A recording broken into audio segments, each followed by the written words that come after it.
Bom, então, na aula passada, né, a gente falou sobre as funções de impulso e resposta, um pouco do VAR estrutural e a questão da decomposição da variância, né? Só para relembrar o que foi falado, as funções de impulso e resposta são funções obtidas por meio do VAR invertido e ela nos ajuda a analisar o que acontece com o sistema de equações quando há um choque exógeno que entra no sistema por meio do termo de erro. Então, por meio do VAR invertido, nós conseguimos analisar qual que é o efeito desses choques em cadeia, analisando primeiro o efeito do choque em uma determinada variável, e assim, como o choque ele entra em todo o sistema, afeta todas as variáveis, e aí a gente tem a possibilidade de analisar, diante de incertezas a respeito do sistema econômico, como que um sistema de variáveis pode reagir quando há algum evento inesperado no mercado, alguma coisa nesse sentido, né? Então, o modelo VAR, a gente parte da pressuposição que ele é estável, ele estabelece ali algumas relações causais, né, entre as variáveis, todas as variáveis são endógenas, e para introduzir alterações no VAR, por isso que a gente simula choques que são dados nas variáveis, e os choques são dados externamente ao modelo, e aí entra no termo de erro e afeta todas as variáveis. Então, pela função de impulso e resposta, nós conseguimos verificar quanto tempo que o choque dura em determinada equação e qual que é o efeito máximo do choque ao longo do tempo. Um aspecto interessante de se analisar nas funções de impulso e resposta é o fato de analisar o modelo quando as variáveis são logaritmizadas. As variáveis logaritmizadas ficam na mesma escala de análise e nós podemos analisar os coeficientes como elasticidades. Então, os choques são interpretados também como elasticidades e nós podemos utilizar a unidade de medida da própria variável, que no caso está transformada em logaritmo, para poder fazer as comparações, né? E fica mais fácil da gente poder comparar os efeitos, já que quando nós temos unidades de medida diferentes, os choques podem ser um pouco confusos de serem analisados. A partir do momento que a gente logaritmiza as variáveis, os choques ficam todos sendo interpretados como elasticidades, fica mais fácil. No caso do VAR estrutural, ele é uma extensão do VAR, na verdade é uma forma genérica de se escrever o modelo VAR, em que as relações contemporâneas entre as variáveis são também consideradas dentro das equações. As relações contemporâneas são aquelas que na verdade, fazem com que a variável x e y se relacionem no mesmo momento do tempo. Quando a primeira denotação do VAR que nós vimos, as variáveis eram explicadas somente pelas defasagens das outras variáveis, e delas mesmas, e não por outras variáveis no mesmo momento do tempo. Porém, teoricamente, pode fazer sentido nós colocarmos variáveis ali de forma contemporânea. Então, o VAR estrutural, ele é utilizado para lidar com esse tipo de caso.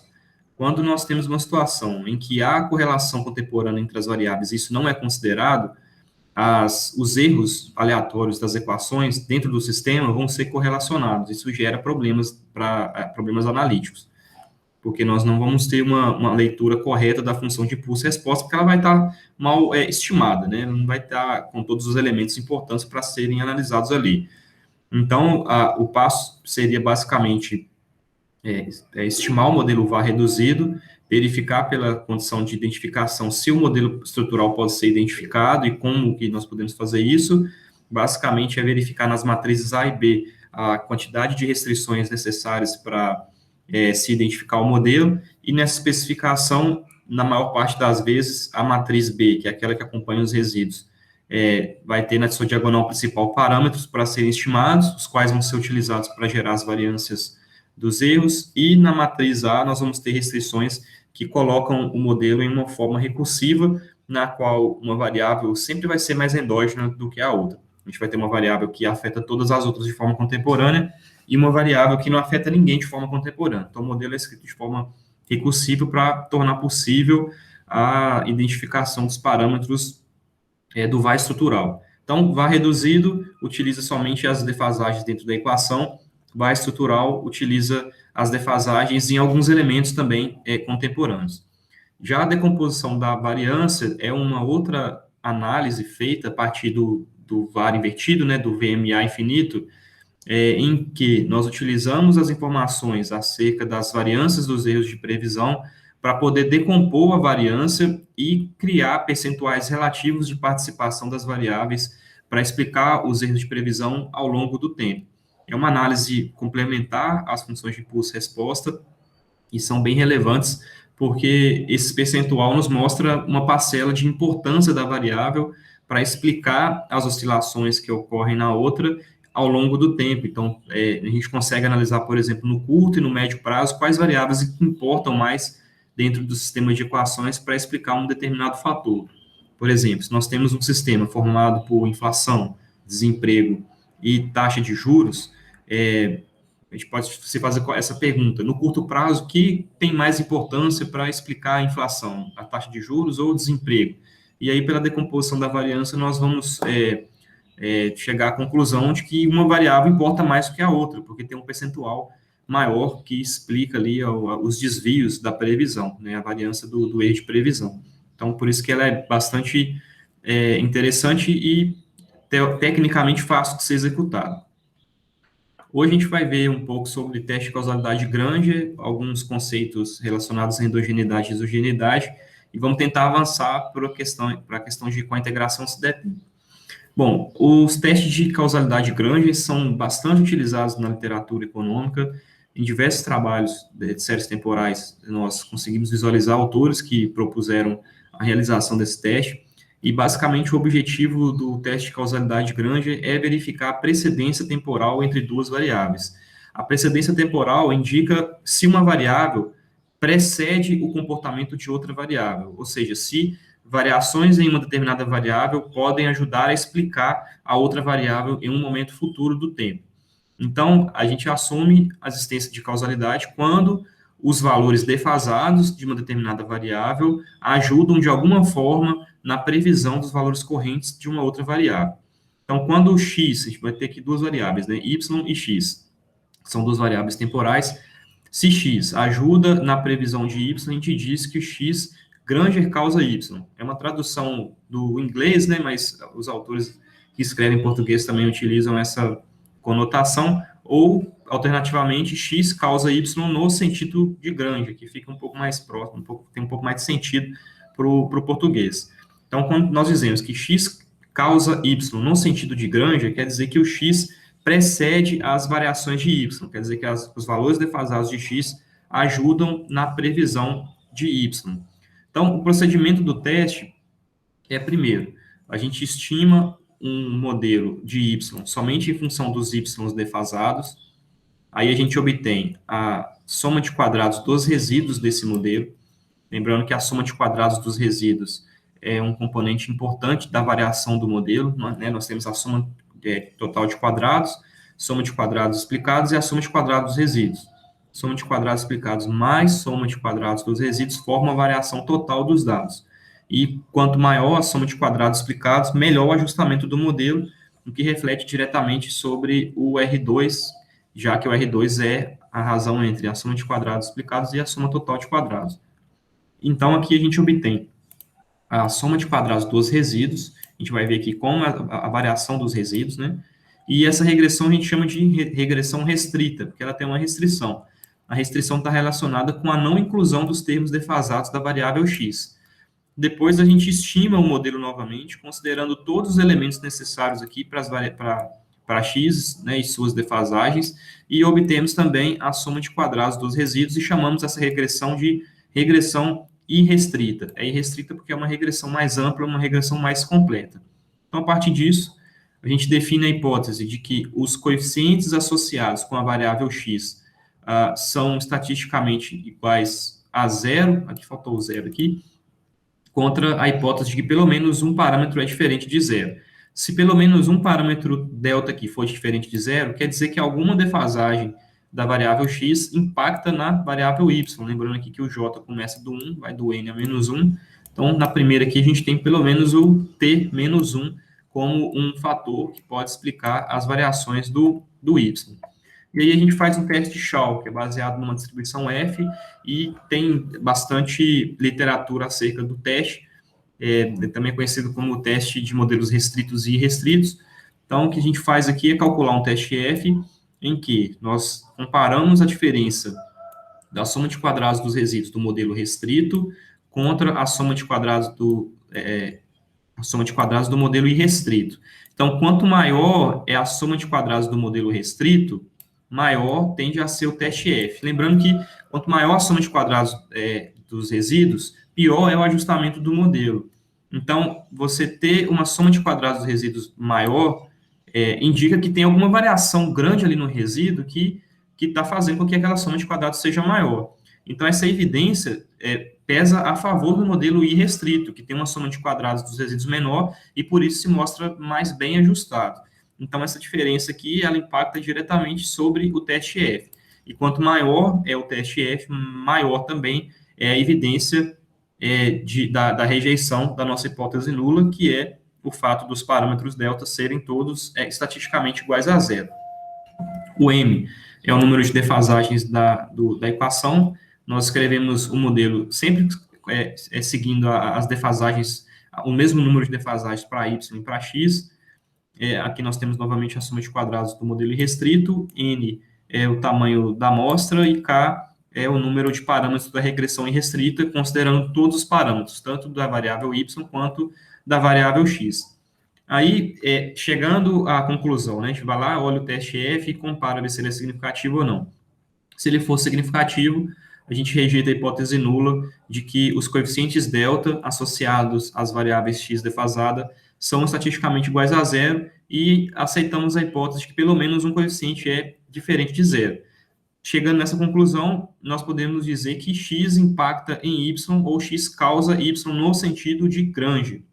Para saber o oposto, né, se o y causa x no sentido de Granger, a gente faz o teste, mas trocando as variáveis de dentro do modelo. Então, primeiro a gente faria o quê? Uma regressão de x contra x defasado, daí a gente obtém a soma de quadrados dos resíduos, depois a gente faz uma regressão de x contra x defasado, e incrementamos os valores defasados de y, obtemos também a soma de quadrados dos resíduos, e depois fazemos o teste novamente para poder verificar se o teste é significativo ou não. Sendo significativo, nós poderíamos chegar à conclusão de que y causa x no sentido de Granger. Então, essa análise, ela também é interessante, apesar dela já ser um pouco mais antiga, ela é interessante porque ela pode mostrar três situações, né? Primeiro, ausência de causalidade entre as variáveis. A ausência de causalidade quer dizer que nem y antecede os valores de x, nem x antecede os valores de y, ou seja, elas não se causam. A gente tem também a causalidade unidirecional, que é somente de uma variável para outra. Ou y causa x no sentido de Granger, ou x causa y no sentido de Granger. E tem a bicausalidade, uma causalidade bidirecional, na verdade. A causalidade bidirecional quer dizer que tanto x causa y, quanto y causa x no sentido de Granger. Aqui nós temos algumas observações, né, acerca do teste de causalidade Granger. Primeiro, é que as variáveis devem ser estáveis, né, devem ser estacionárias para ser realizado o teste. Como na maior parte dos modelos econômicos, as variáveis oscilam, né, entre estacionárias em nível e na primeira diferença, a gente tem que estar ligado nessa questão antes de fazer o teste. Todas as variáveis do teste devem ser estacionárias. Aquelas que forem estacionárias em nível, a gente pode usar em nível. Aquelas que forem estacionárias na primeira diferença, a gente pode usar na primeira diferença. A direção da causalidade também é afetada pela inclusão de termos defasados.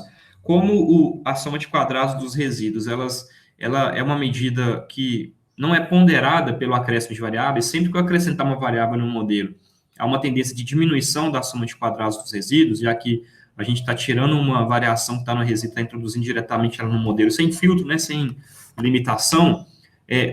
Se eu aumento o número de defasagens do teste, eu vou sempre ter uma probabilidade maior de rejeição da hipótese nula, já que eu estou tirando a soma de quadrados do resíduo da regressão restrita e colocando dentro da especificação do modelo. Então, o número de defasagens que compõe o teste é importante na definição da estrutura do teste e também afeta as suas conclusões. Então, nesse caso, antes de realizar o teste, primeiro a gente verifica se as séries são estacionárias ou não. Segundo, nós verificamos os critérios de informação para definir o número de defasagens da equação do teste. Então, a gente pode fazer isso por meio da mesma regressão, a gente faz lá a análise da causalidade grande considerando duas defasagens, 3, 4, 5, e compara ali com algum critério de informação, como, por exemplo, o Schwarz ou o Akaic, e verifica aquele número que minimiza o critério. E terceiro é que os erros das duas equações não devem ser correlacionados. O fato dos erros das equações não serem correlacionados implica que as variáveis não têm relação contemporânea. Y não causa X contemporaneamente e nem o inverso ocorre.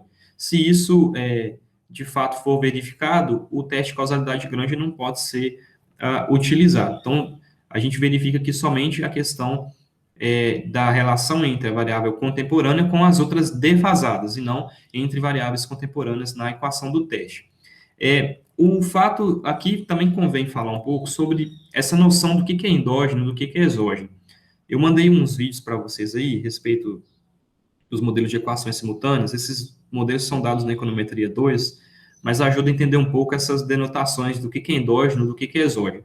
Porque no caso das equações, da equação do teste de causalidade grande, a gente considera que os x ou y de dentro da equação, eles são pré-determinados ou fracamente exógenos. Então, aqui a gente tem denominações diferentes para tratar essas variáveis. A gente tem primeiro a abordagem da Fundação de Colors, que é um nome derivado de uma fundação anônima da Universidade de Chicago, entre 40 e 50.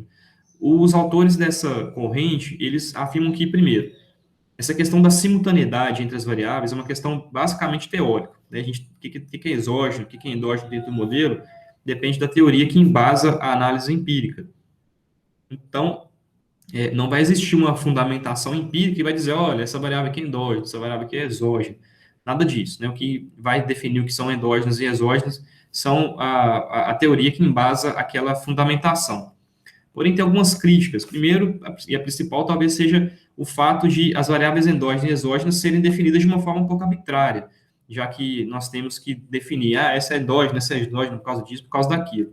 Obviamente, se a gente tem uma teoria bem fundamentada, expressa com um pensamento, com um pensamento que pode ser deduzido de que as variáveis são endógenas e exógenas em algum contexto, isso dá mais fundamentação para a escolha do que é endógeno e o que é exógeno dentro do modelo. Só que na maior parte das vezes, sobretudo em trabalhos empíricos, os autores fazem as escolhas com base em algumas pressuposições que podem ser algumas vezes rasas. Então, isso torna arbitrária e um pouco fraca a definição do que é endógeno e o que é exógeno. Segundo, que podem haver inúmeras variáveis relevantes que são excluídas para tornar a identificação possível. Né? Em modelos, por exemplo, de equações simultâneas, em que a gente tem ali variáveis endógenas e o modelo precisa ser identificado, se nós temos muitas variáveis endógenas dentro da equação, nós precisamos ainda mais de variáveis exógenas para poder ter informações suficientes dentro do modelo para identificar as equações estruturais. Então, se eu tenho muita variável endógena, por exemplo, eu automaticamente vou ter que ter muita variável exógena também. Só que muitas vezes a gente não tem essa quantidade toda de variáveis, o que faz com que nós temos que excluir algumas variáveis para tornar a análise possível. Só que a exclusão de variável relevante, na maioria das vezes, incorre em problema de viés e de inconsistência. Então, a gente tem um problema aqui de ordem operacional, que é a identificação dos parâmetros estruturais por meio das formas reduzidas e a limitação de variáveis que o modelo próprio tem para se poder gerar essas identificações. E a terceira é uma crítica de Lucas. Quando a gente fala de exogeneidade, a gente está falando de uma variável que ela é exógena ao sistema, ou seja, ela não é determinada de forma alguma pelo sistema e ela tem uma relação ali estável com a variável endógena dentro do modelo. Porém, existe uma crítica de Lucas que propõe que, pelo fato dos agentes serem maximizadores, sempre que eles veem uma mudança nas variáveis exógenas de dentro do sistema, eles podem afetar, podem alterar o seu comportamento, e isso faz com que os parâmetros que relacionam as variáveis endógenas e exógenas dentro do modelo não sejam constantes, né, não sejam estáveis, porque eles vão depender do nível das variáveis exógenas de dentro do sistema. Por exemplo, né, a gente tem um caso do consumo e da renda, né? A gente supõe um modelo lá de demanda, por exemplo, a gente tem lá a renda, a quantidade demandada, o preço do bem e a renda. Nesse sistema de equações, né, a gente tem oferta e demanda, a gente vai ter duas equações, a renda é considerada uma variável exógena, porque ela não seria determinada dentro do próprio modelo. Já preço e quantidade são endógenas, no sentido de que quando há um choque na quantidade demandada, a quantidade varia, mas em função das pressuposições de equilíbrio de mercado, o preço também vai variar junto com os choques da quantidade demandada. Então, como o preço e o erro da equação da demanda são correlacionados, a gente chega à conclusão de que o preço é endógeno nessa equação. Já a renda seria uma variável exógena, né? Porém, diante da crítica de Lucas, nesse caso específico, a gente pode visualizar uma situação na qual o governo tenta estimular de alguma forma a renda da sociedade para aumentar o consumo, só que aí a sociedade percebe que a situação econômica não está boa, o governo está fazendo isso porque lá na frente vai haver uma retração muito grande do produto, ele quer evitar que isso aconteça. Aí, ao invés do consumidor utilizar o parâmetro estrutural para poder aumentar o consumo, já que você tem o aumento da renda proporcionado por essa elevação que o governo propôs, e aí você tem um parâmetro da propensão marginal a consumir que faça com que automaticamente você aumente seu consumo na média, os agentes podem simplesmente deixar de consumir receosos de um futuro incerto em que o governo está aumentando o nível de gasto e isso vai ter um reflexo, por exemplo, de inflação dentro da economia. Então, os consumidores, ao invés de consumirem, eles vão lá e passam a poupar ainda mais com medo da situação que pode vir de inflação alta e com isso eles não querem perder recursos e acabam poupando o dinheiro. Então, a crítica de Lucas ela pode ser explicada com esse exemplo, porque mesmo o fato da renda ser exógena nessa equação, e na teoria nós termos aí uma relação direta entre a quantidade demandada e a renda do consumidor, o fato dos agentes serem maximizadores, entenderem as mudanças do mercado, faz com que eles projetem situações e, com isso, as relações passam a se alterar, a depender da forma que as variáveis exógenas se comportam dentro do sistema. Se ela está mais alta, se ela está mais baixa, por que ela aumentou, e esse tipo de coisa. Então, a situação aqui seria, a solução, né, seria tornar o coeficiente variante em relação à variável exógena, só que aí a gente tem uma quebra muito grande, uma ruptura muito grande com a econometria tradicional, que estima todas as variáveis, né, estima todos os coeficientes relacionados às variáveis, e esses coeficientes, a partir do momento que são estimados, eles são constantes. Eles são estimativas do parâmetro populacional e, por isso, são constantes, né? E aí a gente quebra um pouco essa questão de exogeneidade. Todas as variáveis, na verdade, acabam sendo endógenas nesse sentido, porque elas também são afetadas pela própria estrutura do sistema econômico. Bom, o conceito de exogeneidade proposto aí por Lerner na década de 80 diz que uma variável exógena, se a crítica de Lucas, então, não puder ser aplicada, né? Então, assim, propôs-se essa questão da exogeneidade em cima do que o Lucas colocou como um problema para se analisar a questão de endogeneidade e exogeneidade. E aí a gente teria duas denominações, né? Aqui a gente pode definir dois conceitos como variáveis pré-determinadas e variáveis estritamente exógenas. No caso das variáveis pré-determinadas, as variáveis pré-determinadas são aquelas que entram no sistema econômico de forma defasada. É uma variável que não depende dos erros contemporâneos e futuros da equação. Ela entra de forma defasada no sistema econômico e ela não tem correlação direta contemporânea com o termo de erro. Seria, por exemplo, uma expressão na qual nós temos o YT em função do YT defasado e do XT defasado, tal como foi mostrado ali no teste de causalidade de Granger. E aí também a gente tem um conceito de variável estritamente exógena. Uma variável estritamente exógena é aquela que não depende nem dos erros contemporâneos, nem dos erros passados e nem dos erros futuros da equação. E isso seria uma variável, nesse sentido aqui, estritamente exógena. Aqui, ó, nós temos alguns exemplos, né? Aqui a gente tem um sistema de equações semelhante ao que se propôs lá no teste de causalidade de Granger, porém, nós temos aqui uma variável YT, que está de forma contemporânea explicando XT. E aqui nós temos YT de forma contemporânea explicando YT. Então, nesse sistema aqui, a variável X na equação de Y é considerada endógena. Por que é considerada endógena? Porque ela tem correlação direta, né, com o termo de erro do modelo na equação de y. Por que isso acontece? Porque quando há um choque no sistema por meio do termo de erro da variável y, pelo fato do erro estar no período contemporâneo, ele vai afetar, obviamente, a variável y também no período contemporâneo. Só que o y, ele afeta o x no mesmo período do tempo. Então, o fato do erro afetar o y no momento contemporâneo e do y ter relação contemporânea com o x, faz com que o x também seja afetado pelo choque inicial que foi dado aqui no termo de erro. Então, nessa primeira equação aqui, ó, o x e o erro, eles têm uma correlação. E o fato de haver correlação com uma variável, uma correlação entre o erro e uma variável de dentro do modelo, faz com que essa equação seja enviesada e inconsistente. Ou seja, o problema de endogeneidade proveniente da correlação entre x e o erro, que é também oriundo da simultaneidade entre o x e o y, faz com que a equação seja enviesada e inconsistente. Ou seja, nós temos problemas nas estimativas aqui dos parâmetros, já que nós não vamos acertar na média. A gente pode estimar inúmeros modelos aqui, com um n grande, um n pequeno que seja, que o parâmetro não vai estar corretamente estimado. Da mesma forma, nós temos aqui que se ocorrer um choque no erro da equação de x, esse choque vai, obviamente, afetar de forma contemporânea na variável x aqui. Só que o x, ele está afetando o y aqui em cima. Então, o erro afeta o x no mesmo momento do tempo. Aqui a gente tem que o x faz parte da equação de y, e aí o y é afetado também no mesmo momento do tempo.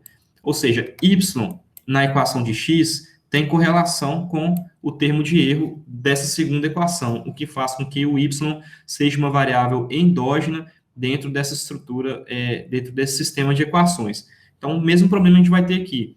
O y vai ser, a equação de x vai ser também enviesada e inconsistente. Bom, então, o que acontece se o A2 aqui for igual a zero? Se o A2 for igual a zero, a gente vai excluir isso daqui e vai excluir o canal de transmissão do resíduo dessa equação para x, já que agora o erro vai impactar na variável y, mas o y não vai impactar de forma contemporânea na variável x.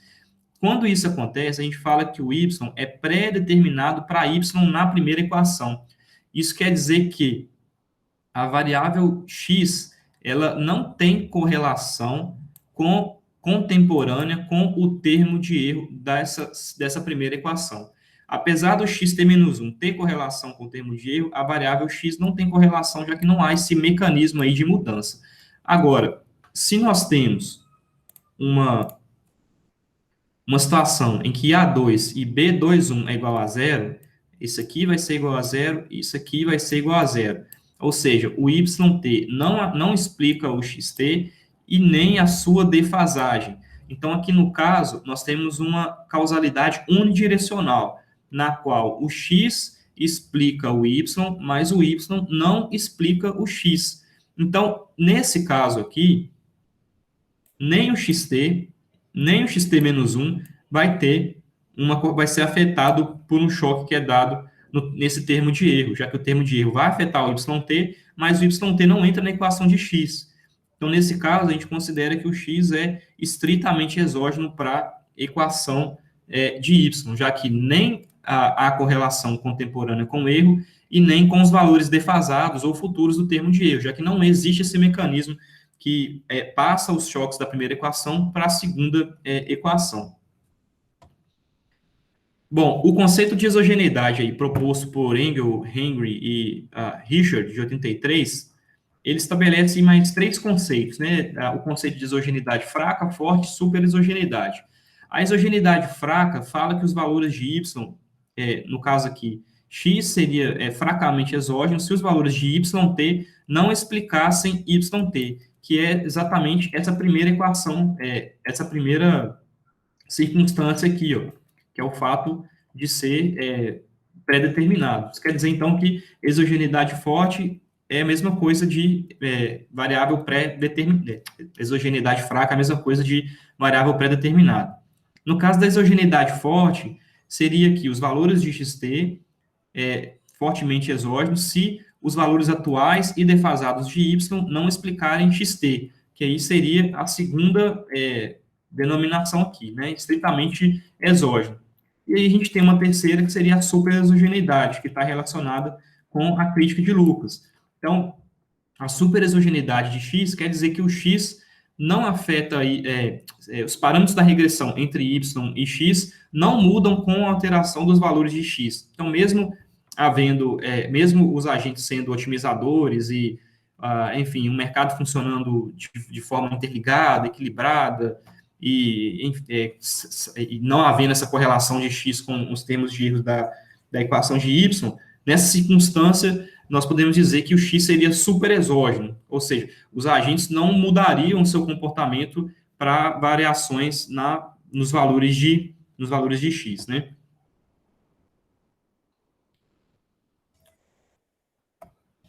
Bom, entrando aqui na questão da análise, então, assim, resumindo, né, o conceito de endogeneidade e de exogeneidade depende muito da corrente que se está pegando para poder estudar, mas, em geral, assim, numa parte mais aplicada, é muito difícil não incorrer na crítica de Lucas, é bem difícil, já que o sistema ele é todo interligado, as variáveis, elas têm uma relação escritas, teoricamente, num sistema, mas os agentes, eles são maximizadores e podem intervir, né, podem, enfim, preceder aí o próprio comportamento de mercado, já que eles têm essa visão também essa prospecção de curto, médio e longo prazo.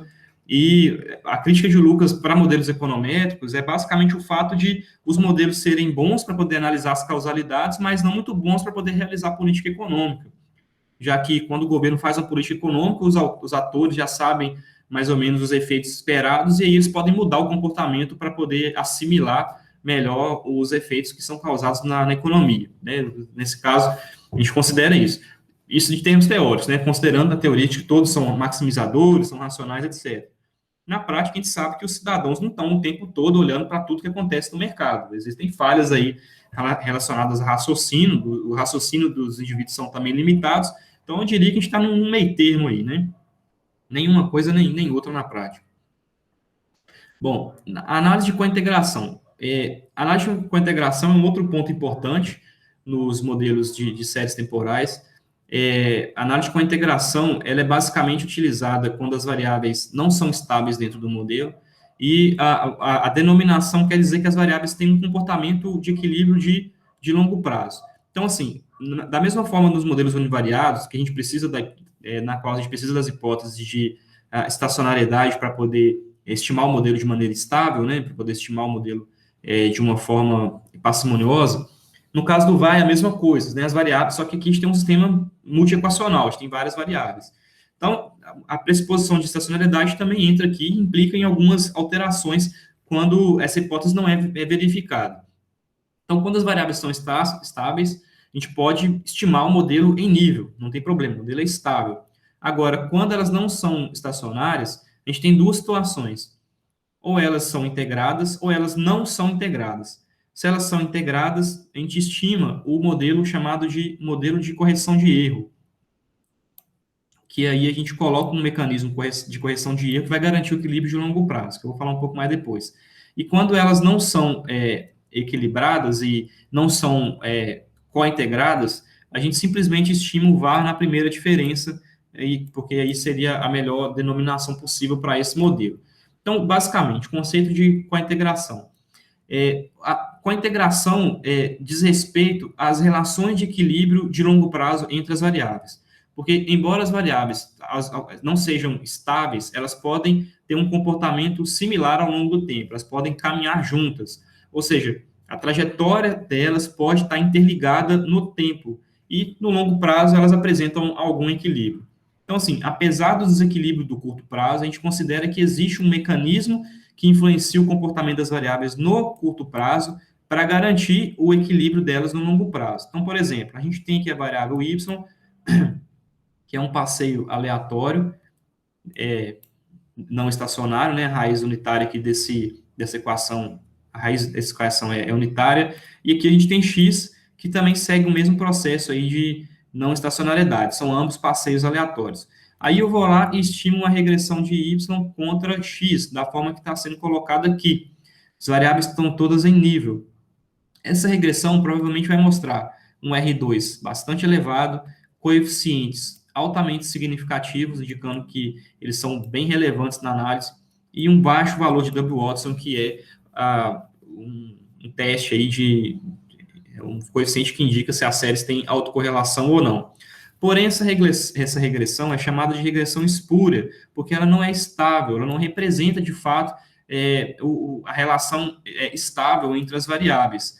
Aqui a gente tem uma forte relação entre y e x, porque elas compartilham uma tendência comum. Elas ambas caminham numa trajetória similar, que é uma trajetória de um passeio aleatório sem deslocamento. Então, nesse caso, a definição de cointegração ela pode ser dada pela seguinte definição. A gente tem que duas séries são consideradas cointegradas se elas forem integradas da mesma ordem, no sentido de que o YT ela vai ser integrada de ordem D e o XT vai ser integrada também de ordem D. Então, a primeira pressuposição para garantir que a série seja cointegrada é que as séries sejam integradas de mesma ordem. Naquele caso do y e x, né, que a gente tem aqui, que as variáveis são passeios aleatórios, a gente sabe que a primeira diferença desse passeio aleatório vai indicar que a diferença é estável em nível. Da mesma forma com o x.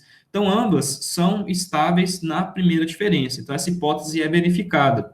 E segunda, que nós temos que ter uma combinação linear formada por ambas as variáveis que apresente uma ordem de integração D menos B, sendo B aqui um coeficiente que está entre 0 e D. Na economia, normalmente, esse coeficiente B ele é exatamente igual a D. Então, se nós temos aqui umas séries que são integradas de ordem 1, aqui nós estamos dizendo que elas têm que ser cointegradas, elas têm que ser integradas na mesma ordem, e essa combinação linear, chamada de x, que é uma combinação entre y e z, que se relacionam com z aqui por meio dos parâmetros A1 e A2, devem ser integradas de ordem 0, ou seja, deve ser estacionária em nível para que as séries sejam estacionárias. Então, para que as séries sejam cointegradas. Então, o vetor A, que é composto aqui por A1 e A2, é chamado de vetor de cointegração. E a combinação linear das duas variáveis tem que ter essa ordem aí de integração. Então, se tratando aqui das relações de equilíbrio de longo prazo, nós temos que, no caso da estimação de um modelo econométrico, como y em função do x e mais um termo de erro, a combinação linear de y com x pode ser representada pelo próprio termo de erro. Isolando o termo de erro aqui na equação, eu tenho do lado direito o y, o beta 0 e o beta 1. Então, o vetor de cointegração aqui seria o parâmetro que acompanha y, que no caso aqui é o 1, o beta 0 e o beta 1, que é o parâmetro que acompanha x. Então, esse aqui seria o nosso vetor de cointegração, que é uma relação de equilíbrio entre as variáveis. Então, dessa forma, se o y for integrado de ordem 1, o x for integrado de ordem 1 e o termo de erro da equação for integrado de ordem 0, a gente tem esse vetor de cointegração e, no caso, nós consideramos que as variáveis y e x são cointegradas, ou seja, são não estacionárias em nível, porém, podem ser considerado aqui uma relação de estabilidade no longo prazo, em virtude das definições de cointegração, na qual nós temos as variáveis sendo integradas de mesma ordem e a existência de uma combinação linear, que no caso é o termo de erro, que apresenta um grau de integração igual a 0, ou seja, ela é estável em nível. Aqui a gente tem um exemplo de duas variáveis que têm um comportamento não estacionário, né? São aqui os preços do boi gordo no Rio de Janeiro e em São Paulo. A gente vê que as séries, elas têm primeiro, elas têm uma tendência aqui de decrescimento ao longo do tempo. A gente tem uma série também que oscila bastante. Por exemplo, nesse período aqui, a gente tem uma volatilidade maior do que nesse período aqui e do que nesse período aqui, indicando que a variância está variando ao longo do tempo. Aqui, inclusive, parece ter uma quebra estrutural causada possivelmente pela mudança aí do regime Monetário Nacional. Então, essas duas séries aqui, elas têm um comportamento não estável, elas possivelmente vão ter tanto tendência determinística quanto tendência estocástica em função das oscilações ao longo da média e da variância. Porém, elas caminham juntas, né? Elas têm uma trajetória bem similar, o que visualmente nos dá a noção de que elas são cointegradas. Então, apesar de elas não serem estacionárias, elas possivelmente aqui são cointegradas, porque ela tem essa relação de comportamento conjunto. Não necessariamente as séries integradas vão ter esse comportamento em cima da linha aí, né? São exatamente similar, porque elas fazem parte do mesmo mercado e provavelmente sofrem a influência da tendência de uma maneira bastante parecida, né? Elas são integradas aí no mercado, os preços são integrados. No sentido de que quando há um choque num preço numa praça, você tem um repasse do preço para todas as praças, e aí isso dá a noção, inclusive, de integração mesmo entre mercados. Então, por exemplo, quando a gente faz teste com a integração, a gente pode mensurar se mercados são integrados, né, se existe essa relação de equilíbrio, né, entre diferentes mercados. Só que não necessariamente as séries elas têm esse desenho aí. Por exemplo, se eu pegar a série da inflação e a série da Selic não, da taxa de câmbio, a gente vai verificar uma taxa de câmbio que oscila de uma forma e a taxa de inflação que oscila de outra forma. Porém, ambas são consideradas não estacionárias, porque tem presença ali de raiz unitária, e são estáveis na primeira diferença. Se eu fizer a primeira diferença da taxa de câmbio e da taxa de inflação, eu vou ter indicadores ali que flutuam em torno de um valor médio, que tem uma variância mais ou menos controlada, e são estáveis na primeira diferença. Então, se houver esse comportamento de integração de ordem 1 nas duas variáveis e a combinação linear entre elas, que é o resíduo, for estacionário, né, em nível, eu poderia dizer que elas são cointegradas, né? Elas estão, apesar dos desequilíbrios de curto prazo causados pelo próprio comportamento da série, né, da presença de tendência estocástica na série, no longo prazo elas têm um comportamento estável, um comportamento equilibrado. E é de fato o que acontece, já que o câmbio e a inflação eles têm uma relação aí teórica importante. Só que elas não têm esse comportamento similar, né, ao longo do tempo. Pode ser que uma sobe, outra diminui, e assim sucessivamente.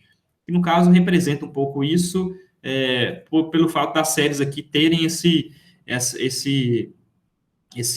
relação de estrutura de mercado, né? Tem um choque no mercado, aí repassa-se para o outro mercado por uma questão de ajuste de preço.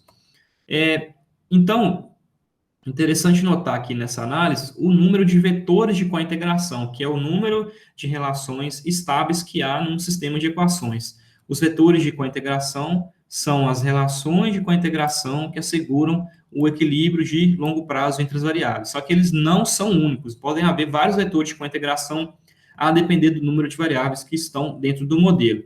Então, dependendo disso, por exemplo, se para duas variáveis existe uma combinação linear estacionária. Agora, para k variáveis, eu tenho um intervalo de 1 a k menos 1 vetores de cointegração que podem garantir a relação de longo prazo. E com isso, a gente tem a definição de ranking de cointegração. O ranking de cointegração é considerado o número de vetores de cointegração que são linearmente independentes. E o número de vetores de cointegração vai dar a quantidade de relações independentes dentro do sistema de equações que garantem o equilíbrio de longo prazo. Esse vetor, esse número, o ranking, né, o número de vetores de cointegração que está dentro dessa denominação varia de 1 a k menos 1. Então, se eu tenho um sistema com 5 variáveis, por exemplo, eu posso ter de 1 a 4 vetores, de cointegração. Daí eu tenho alguns testes para verificar se as variáveis são estáveis ou não. No caso dos testes uniequacionais, o mais conhecido é o teste de Ingwer-Granger. Um teste bem adotado na literatura, apesar de ser mais antigo, ele é bastante reconhecido, e essa denominação é bem provável que vocês leiam aí quando se tem artigos de séries temporais, né? Então, o teste de Ingwer-Granger, ele basicamente ajusta uma regressão de longo prazo e aplica-se um teste ADF nos resíduos para verificar se os resíduos são estáveis. Então, primeiro, né, a gente faz o teste de estacionariedade em y e em x para ver se elas são integradas de mesma ordem. Se x, por exemplo, foi integrada de ordem 1 e y foi integrada de ordem 1, daí a gente passa para uma segunda etapa. Então, a gente estima depois a equação entre y e x, aí a gente pega o resíduo dessa equação e verifica se o resíduo apresenta um processo de integração de ordem zero, ou seja, se ele é estável em nível. Aí a gente verifica essa condição de estacionalidade do resíduo por meio do teste de Dickey-Fuller ou algum outro tipo de teste aplicado no resíduo. Então, basicamente, as etapas são as seguintes. Eu verifico se as séries são estáveis em nível na primeira diferença. Se ambas forem estacionárias somente na primeira diferença, eu vou lá e estimo a equação em nível entre as variáveis.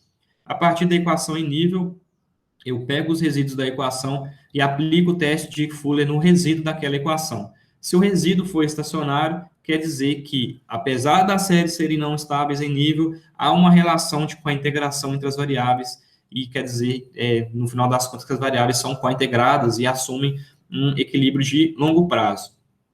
Então, quando isso acontece, quando as variáveis são cointegradas, a gente tem que incorporar um mecanismo que vai garantir que esse equilíbrio entre elas seja, de fato, verificado no longo prazo. Então, a ideia de inserir esse mecanismo na equação que relaciona y com x é que dá a noção de modelos de cointegração. É que dá a noção de modelos de cointegração. Então, no longo prazo, a gente assume que existe equilíbrio, mas no curto prazo vai existir alguns desequilíbrios. E esses desequilíbrios são constantemente corrigidos pela relação de estabilidade entre as variáveis dada pelo vetor de cointegração. Então, basicamente, o que a gente faz? A gente aplica o que é chamado de modelo de correção de erro. O modelo de correção de erro especifica a variável y defasada em y na primeira diferença, em função da variável x na primeira diferença. Aqui, no caso, essa equação ela é estacionária, uma vez que as variáveis, apesar de não serem estacionárias em nível, elas são na primeira diferença, e aqui a gente está usando elas na primeira diferença. Aí, nessa equação, a gente incrementa o vetor de um componente que vai representar o vetor de cointegração. Esse vetor, ele basicamente é o resíduo defasado da equação de longo prazo, sabendo que o resíduo defasado, ele basicamente aqui é a variável yt-1 mais os parâmetros que são constantes, mais xt-1, a gente insere a variável erro et-1, né, o erro defasado da equação de longo prazo, para controlar esse aspecto relacionado com a cointegração. A inclusão desse elemento aqui serve para garantir que as variáveis, apesar do desequilíbrio de curto prazo, apresentam uma relação de longo prazo equilibrada. E o coeficiente alfa, que está associado com isso aqui, é chamado de coeficiente de ajustamento. Ele mostra a parcela do desequilíbrio que é corrigido em cada momento do tempo. E quando o modelo está logaritmizado, essa correção é feita em percentuais. Então, por exemplo, se o parâmetro for 0,05, quer dizer que 0,05% da variável y é corrigido a todo momento para que as variáveis sejam estáveis no longo prazo. Além disso, nós temos também os testes multiequacionais. Os testes multiequacionais são baseados em uma matriz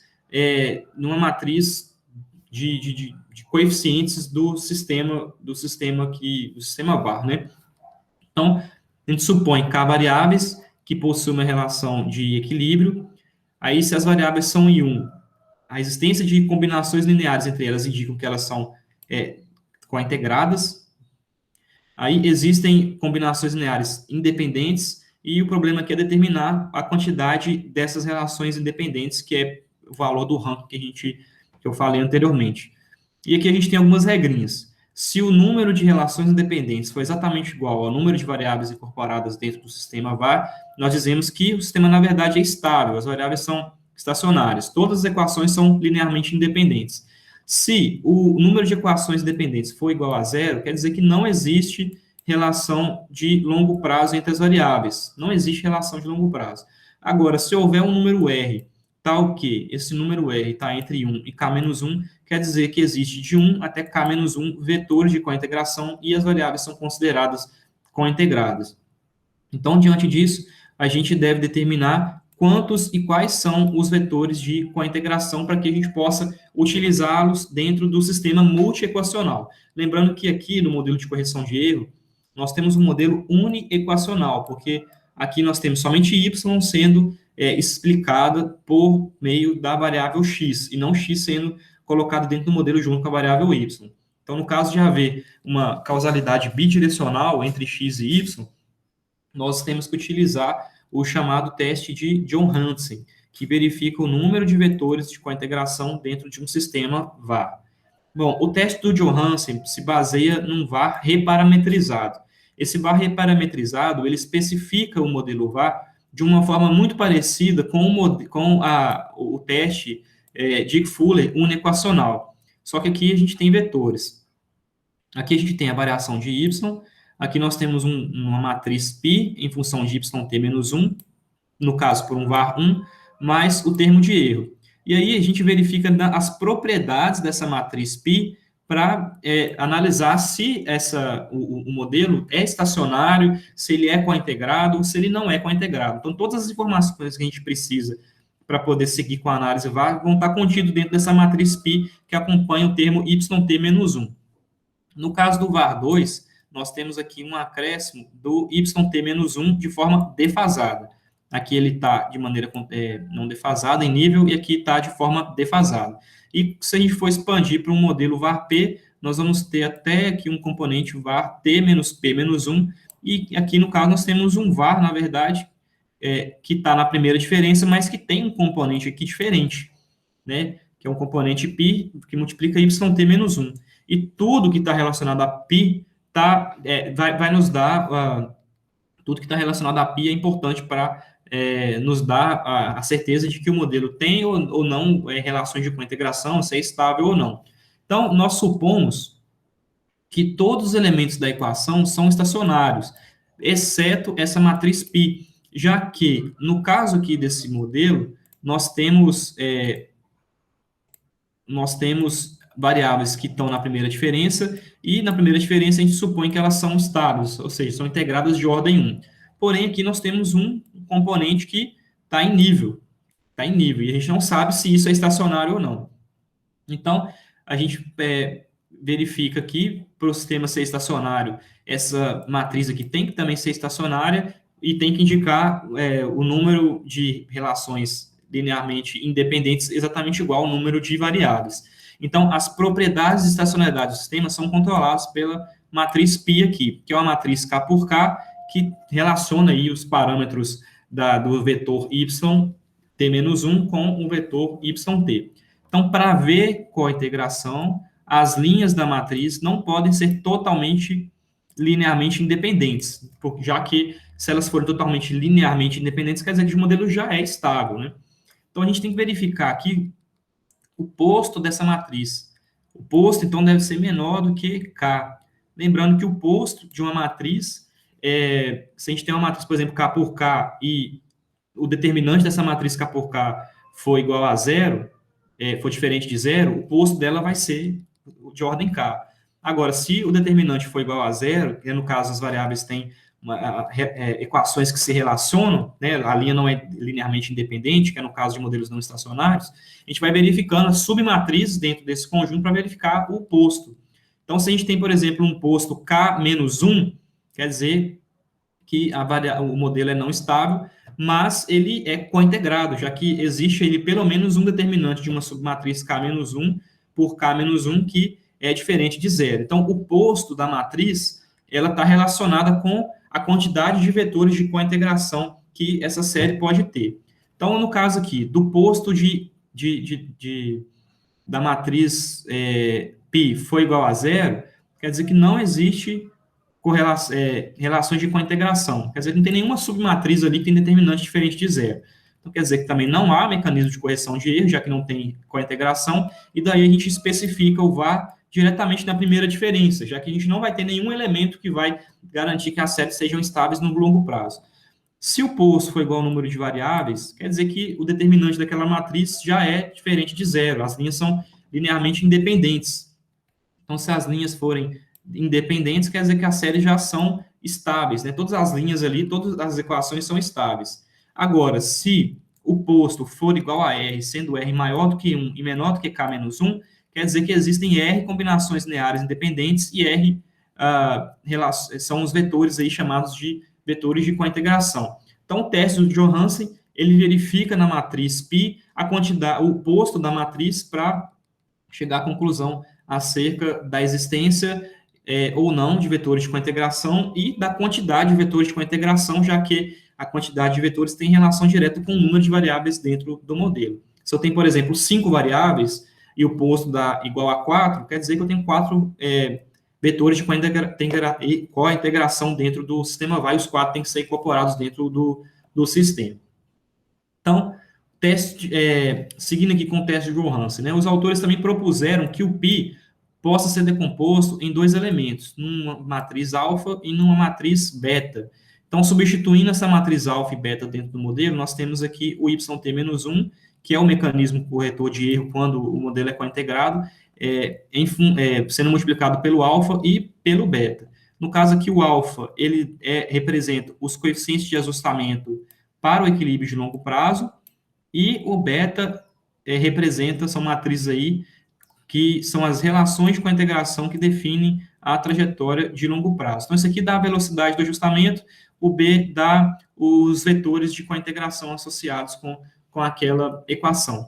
E aqui, as matrizes relacionadas a esses coeficientes dão as relações entre os vetores y com as suas defasagens. Então, essa estrutura aqui, que está marcada, é chamada de modelo de correção de erro vetorial. Por que modelo de correção de erro vetorial? Porque o y aqui está em formato de vetor.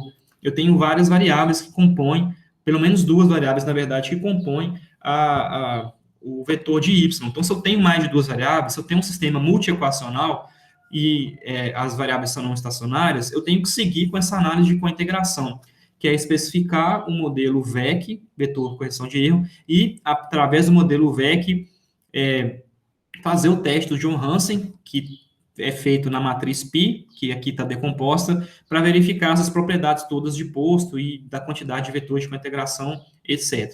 Então, basicamente, né, a análise que nós temos de fazer depois que faz o teste do Johansen, os procedimentos são, né, analisar a estacionariedade das variáveis, então a gente faz lá os testes de estacionalidade nas variáveis individuais, a gente define a ordem do modelo VAR por meio dos critérios de informação, Schwarza, Kaique, Hanna-Quinn, Final Error Predictor, enfim, outros critérios, R2 ajustado, pode ser, e depois a gente faz o teste do Johansen usando um lag a menos do que aquele encontrado no modelo VAR, já que tem uma diferençazinha lá na construção do teste do Johansen. Então, se eu tenho, por exemplo, um VAR 2, eu especifico um modelo VEC 1 e aí realizo o teste do Johansen nessa denominação. Então, resumindo, o modelo VAR é uma estrutura multiequacional na qual nós analisamos o efeito das variáveis nelas mesmas, todas as variáveis são endógenas, porque elas são representadas todas no mesmo modelo. Né? São variáveis que se determinam junto no mesmo modelo. Quando as variáveis são não estáveis, eu tenho que verificar se elas são cointegradas ou não cointegradas. Se elas são cointegradas, eu sigo com a abordagem de cointegração, realizando o procedimento de Johansen e, conjuntamente, a estimativa do modelo VEC, que é o modelo de correção de erro, em que as variáveis são analisadas na primeira diferença, mas há um mecanismo de correção de erro dado por esse coeficientezinho aqui, que vai garantir que a série tenha um equilíbrio de longo prazo. Agora, se as séries não têm cointegração, não são cointegradas, esse mecanismo de correção de erro ele não vai existir, e aí eu vou estimar o modelo VAR na primeira diferença e vou analisar as funções de impulso-resposta, a decomposição da variância, tudo isso considerando o VAR na primeira diferença sem um mecanismo de correção de erro.